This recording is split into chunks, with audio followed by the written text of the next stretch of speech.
How do you show your appreciation at work? Stay tuned. We're going to talk to Alicia and find out exactly how to do that. And I'm sure that that can translate beyond the workplace. Alicia, thank you so much for coming on. Alicia and I met fairly recently and we had a conversation, and she has something in common with me. And so when she started talking about her topic today, I said, you have to come on my podcast, because if you've been around a podcast for any amount of time, the Communicate Great podcast, you know that I love the 5 love languages, and I talk about those fairly frequently. Alicia and I were talking, and she wants to talk about how to use those, but show those in the workplace, how to use the 5 love languages, but to show your appreciation. So, Alicia, thank you so much for coming. And why don't you let our audience know who you are and what you do before we get into all of the good stuff? Well, thank you, Traci, for having me here today. I really appreciate this opportunity. I am excited to share with your audience all about appreciation, authentic appreciation in the workplace, and how it's done through Dr. Gary Chapman and Dr. Paul White.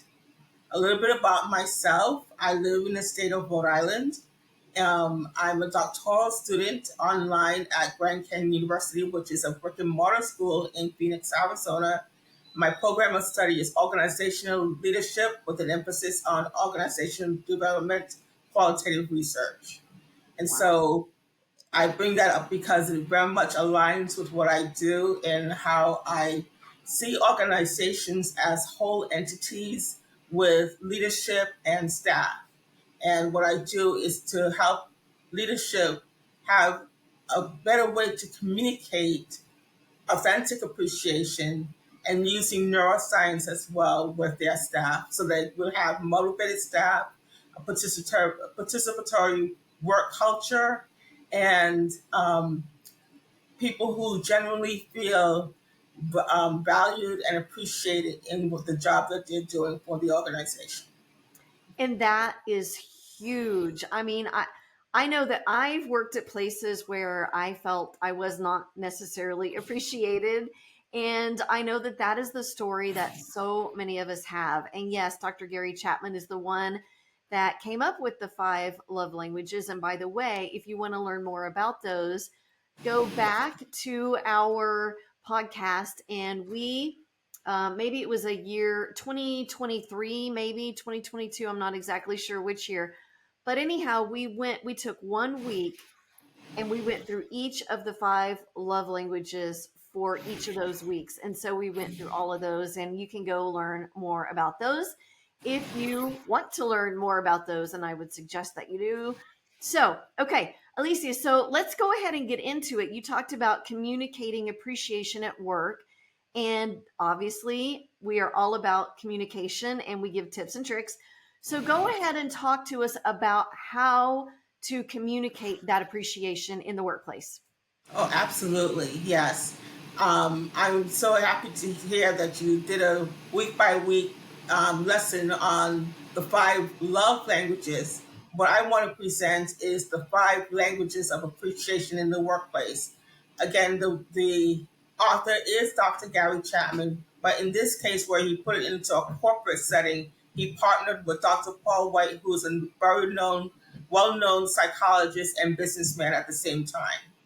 So, if you don't mind, I'm just going to show the book so people who are interested can get to find the book by Dr. Gary Chapman and Dr. Paul White, and it's called The 5 Languages of Appreciation in the Workplace.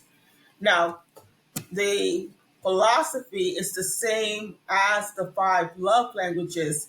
However, there's a change when it comes to the last quality, which is the physical touch. So I'm going to go ahead and go through each one and explain how it can be effectively used in the workplace. Love it. The first one is called words of affirmation.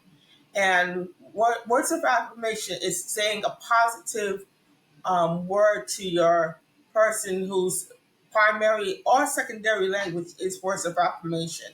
it's more than just saying good job. It's more like addressing the person by name, telling them to saying what they did that was significant for the organization and how it affected everyone. Meaning that, say for instance, Tracy, your podcast is excellent and it was effective in getting the message out. What happened is the client really likes it and wants you to do another, wants us to have another segment, something of that nature. So again, it's using the person's name, saying what they did and how it affected the organization. Wow, I like it. And 46% of the general population have that as a primary or a secondary language. It's very popular as a significant appreciation language. The second one is quality time. Yes. Quality time is hanging out with the person whose language is being able to communicate well one on one. It's an opportunity to spend quality time with that person, whether it be on premises of the workplace or, like, say, go to happy hour after work. But it is effective in using that spending time with your colleague. The third one is access service, and access service is really important because it helps to accomplish and get deadlines completed on time. Say somebody who has that gift, that appreciation language of access service, the best way to help that person would say, hey, I have such and such time available. Can I help you get this project done so it can be completed on time? And the best way to help them is while they need help, meaning if they have a certain way that they need to accomplish it to get it done by deadline, offer your help in that manner. Yes. The Yes. fourth one is tangible gifts, and that's just giving a gift, a small gift that does not have to be expensive, but it's giving a small gift to that person whose language is tangible gifts and has a, say like they like balloons or something like that. Their birthday's coming up, you know, balloons in the office or something like that, that would help to feel them, show the appreciation for them. And the last one is physical touch. Now, physical touch is different from the five love languages, albeit it's the same author. In the workplace, it is a handshake, a good firm handshake, um, a pat on the back, a high five, or a fist bump. And those are the way that we convey physical touch with the five languages of appreciation in the workplace. I love it. Okay, so one of the things that we talked about when we went through the five love languages is we also talked about not just ways to show it, but ways that it could almost be used against a person. So let me give an example, and I could see this in the workplace. So let's say you were in charge of a project, and you knocked it out of the ballpark, right? And instead of your boss coming to you and saying, hey, Alicia, you knocked that out of the ballpark. Good job. Everybody's talking about it. Now we've got people wanting to sign up with us or something like that, right? That was your formula. I can see how, because sometimes workplaces are dysfunctional, although a lot of us are working hard at making sure that they are functional and growing. If you did not get thanked for knocking that project out of the ballpark, if someone ignored you, or if they thanked someone else and didn't recognize you, I could see how that could be the opposite of the effect. And that would, just the way the positive sets you soaring, that negative would just take the wind out of your sail, right? Mm. And so I think that there are ways with every one of those ways to show appreciation where somebody could do the opposite and be harmful in that workplace. Well, that's what toxic workplaces are about, and that is what we're attempting to change. Yes. The neuroscience part of this, neuroleadership and neuromanagement, says that we can understand how you think, and because we want to motivate you, we wouldn't do such and such to, I don't want to use the word aggravate, but to create a problem within the work environment. Yes. Yes. The neuroscience part of it is more of a, let's motivate one another to do well. And because you are doing well, the authentic appreciation side says we recognize, we acknowledge your doing well, and we Yes. want more of that as Yes. team leaders, as team managers, supervisors. We see that, we want more of that, so therefore we're using the authentic appreciation side of what I call organizational excellence through brain-based leadership. Yes, yes. So, and by the way, I will put the link to the book down in the description. So if anybody wants to go get it, check it out.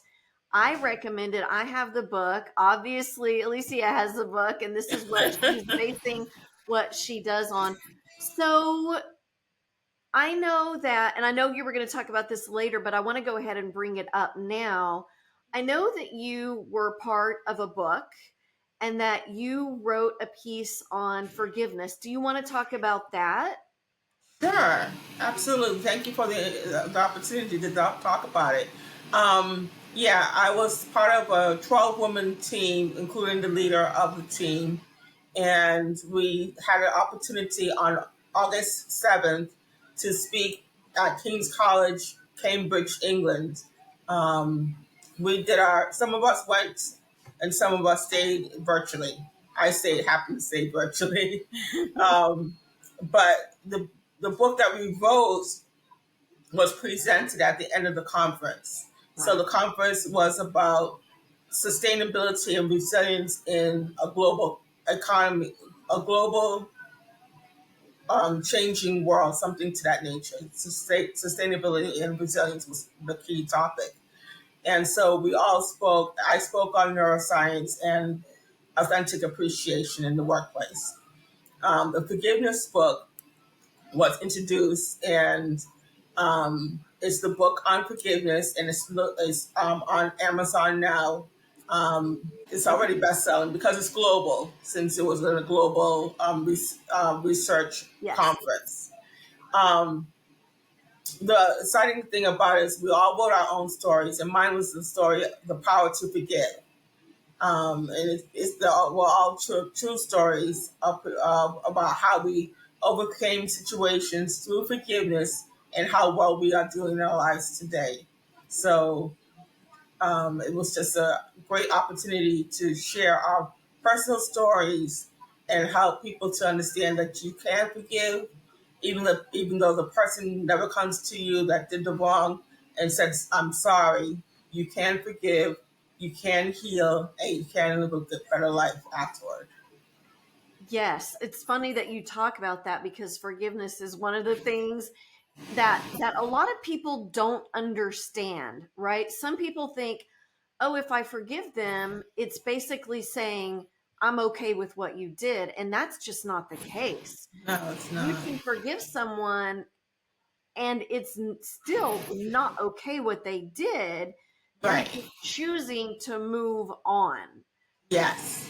So, It's self healing and self purging, because God is so good. He takes the the ability that we have to forgive and just purges our memory of the hurt.